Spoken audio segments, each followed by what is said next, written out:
Hello, ladies, and welcome to our new Bible reading series.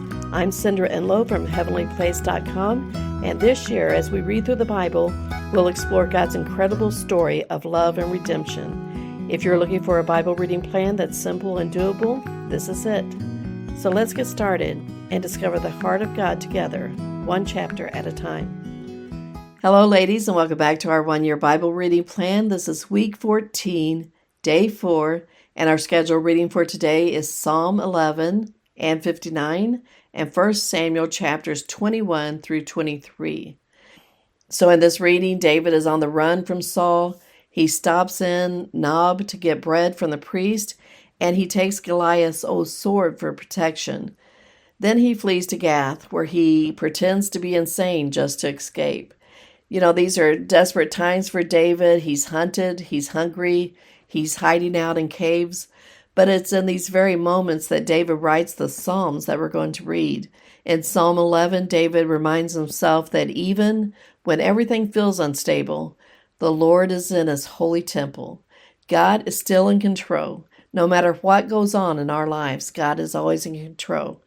And in Psalm 59, written while Saul was sending men out to watch David's house, David calls God his fortress, saying, "You are my strength. I will sing praises to you."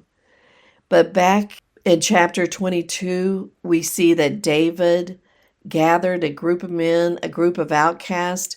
These men were not powerful or privileged. They were discouraged. They were in trouble. They were overlooked by society.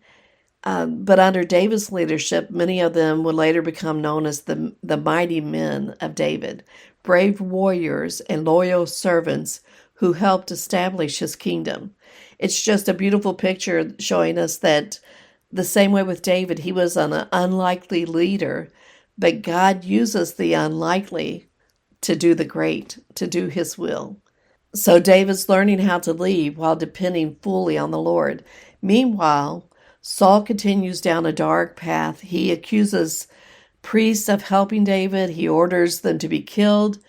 And we just see Saul continually to spiral to a desperate place. But here's where we see the heart of God. Even at our lowest point in life, when everything comes against us or seems to be coming against us, God is our refuge. He listens to our cries. He strengthens our hearts, and he never stops working behind the scenes.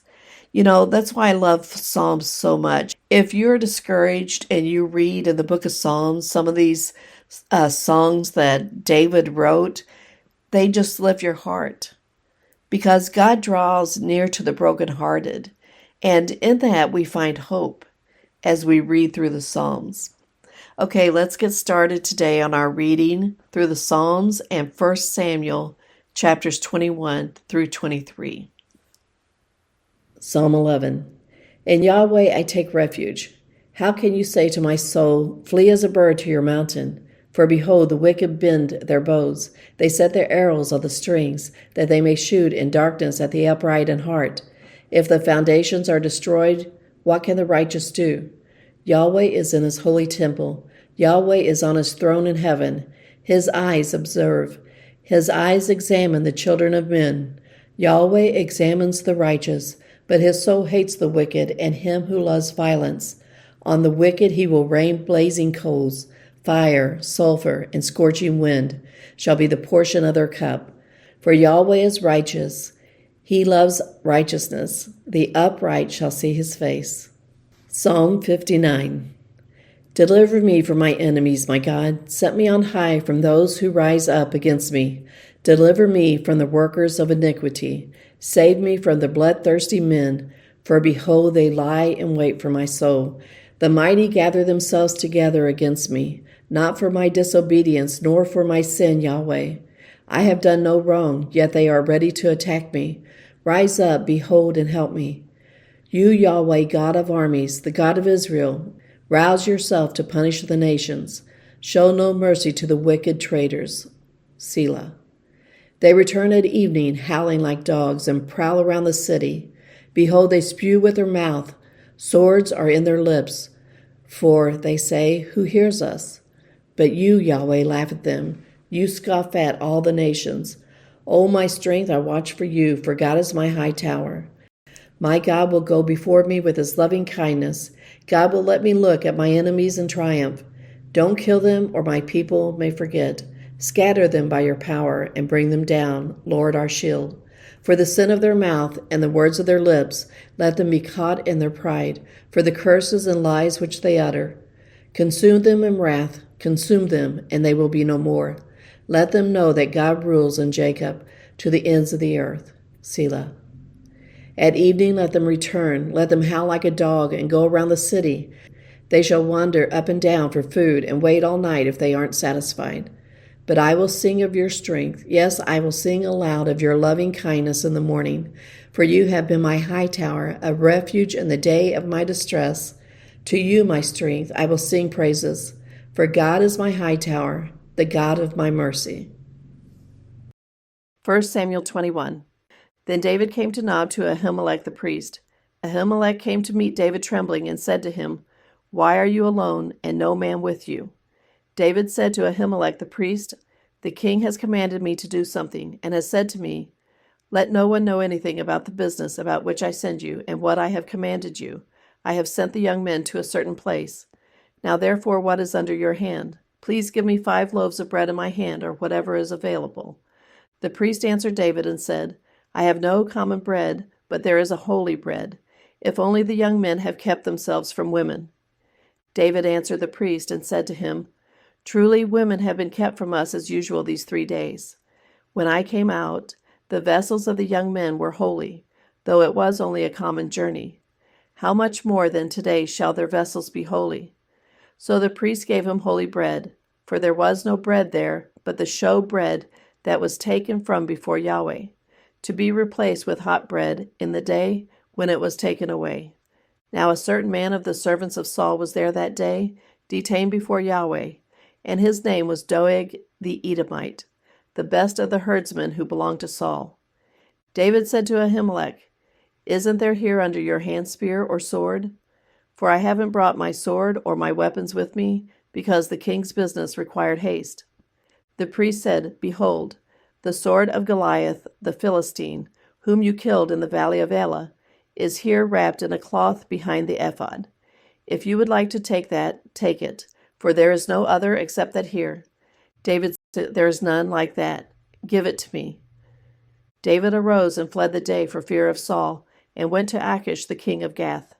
The servants of Achish said to him, Isn't this David the king of the land? Didn't they sing to one another about him in dances, saying, Saul has slain his thousands, and David his 10,000s? David laid up these words in his heart, and was very afraid of Achish the king of Gath. He changed his behavior before them, and pretended to be insane in their hands, and scribbled on the doors of the gate, and let his spittle fall down on his beard. Then Achish said to his servants, Look, you see the man is insane. Why then have you brought him to me? Do I lack madmen, that you have brought this fellow to play the madman in my presence? Should this fellow come into my house? 1 Samuel 22. Bible. David therefore departed from there and escaped to Adullam's cave. When his brothers and all his father's house heard it, they went down there to him. Everyone who was in distress, everyone who was in debt, and everyone who was discontented gathered themselves to him, and he became captain over them. There were with him about 400 men.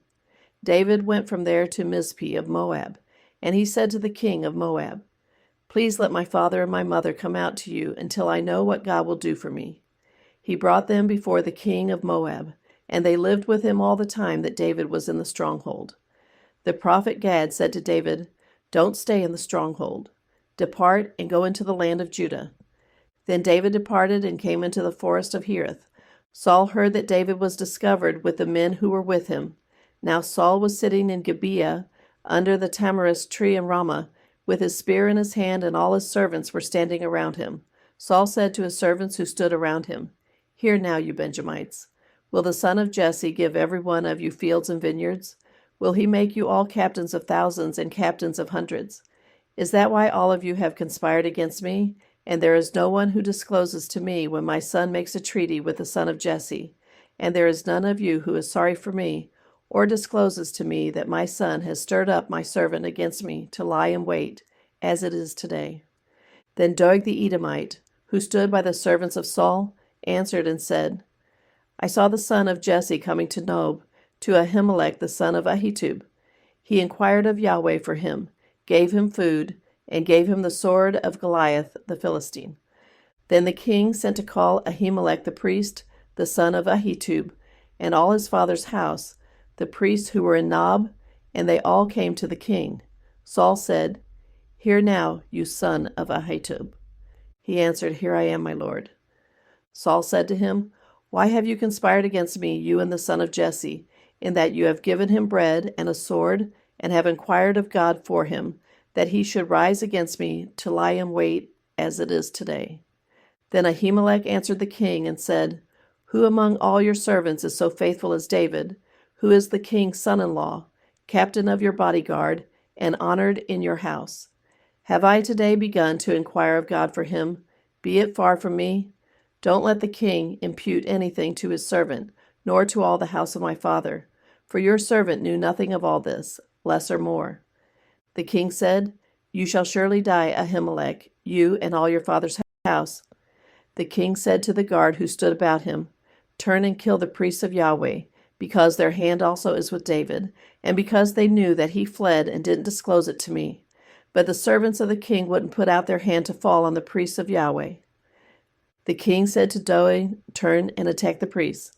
Doeg the Edomite turned, and he attacked the priests, and he killed on that day 85 people who wore a linen ephod.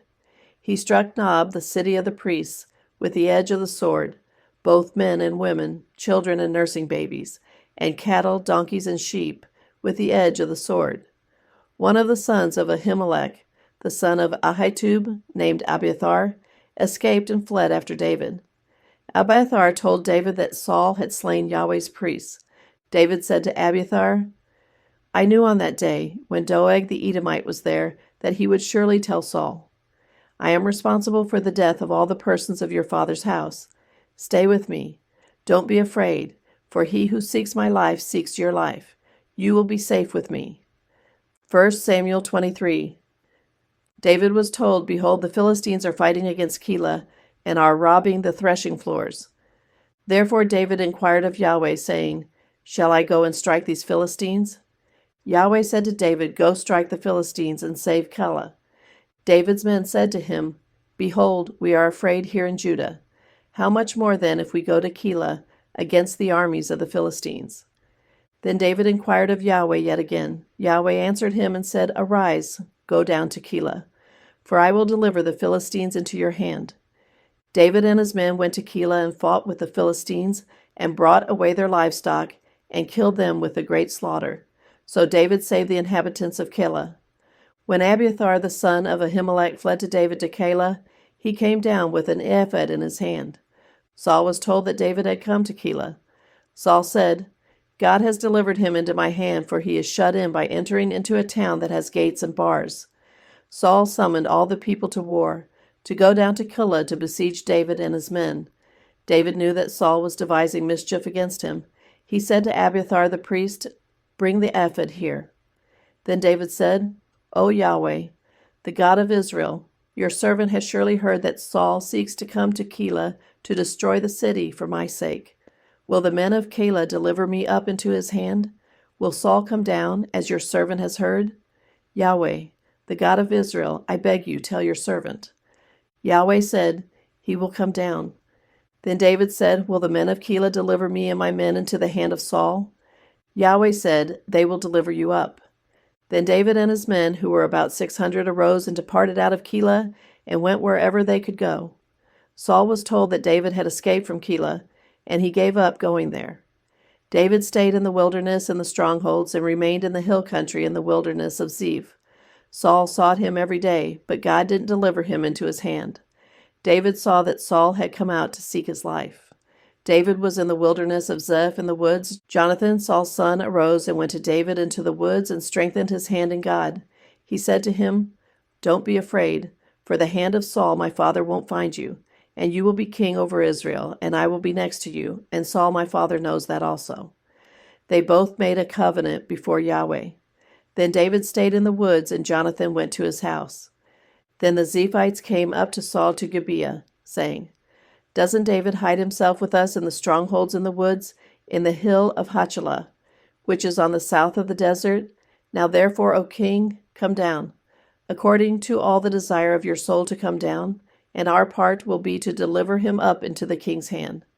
Saul said, "You are blessed by Yahweh, for you have had compassion on me. Please go make yet more sure, and know and see his place where his haunt is, and who has seen him there. For I have been told that he is very cunning. See therefore, and take knowledge of all the lurking places where he hides himself, and come again to me with certainty, and I will go with you. It shall happen, if he is in the land, that I will search him out among all the thousands of Judah." They arose and went to Ziph before Saul, but David and his men were in the wilderness of Maon, in the Arabah, on the south of the desert. Saul and his men went to seek him. When David was told, he went down to the rock and stayed in the wilderness of Maon. When Saul heard that, he pursued David in the wilderness of Maon. Saul went on this side of the mountain, and David and his men on that side of the mountain. And David hurried to get away for fear of Saul, for Saul and his men surrounded David and his men to take them. But a messenger came to Saul, saying, "Hurry and come, for the Philistines have made a raid on the land." So Saul returned from pursuing David and went against the Philistines. Therefore they called that place Selah Hamalekath. David went up from there and lived in the stronghold. Hey ladies, before you go today, I wanted to invite you all to download my free Easter devotional called Hope Unveiled. It's an 8-day devotional that begins on Palm Sunday and walks us through the death, burial, and resurrection of Christ. So each day includes an appropriate verse, a short message, a prayer, and a place for your own reflections. You can find it in my Gumroad store, but don't worry, it's totally free. Just enter a 0 in the amount box and it'll take you straight to the download link. You can print it out as a booklet or a full-page PDF, or you can simply view it on your phone. Whatever works best for you. And while you're there, be sure to check out my other items I have available. Most of them are free too. And if you happen to get lost in this process, please don't hesitate to reach out. I'd be happy to help you with any questions. And 2, if none of these options work for you, I'd love to mail you a copy, either as a booklet or a full-page version. Just let me know in the comments below. Don't put your address in there. Just let me know that you're interested and we'll connect privately. Okay, ladies, that's it for today. I hope you guys have a blessed day. Bye.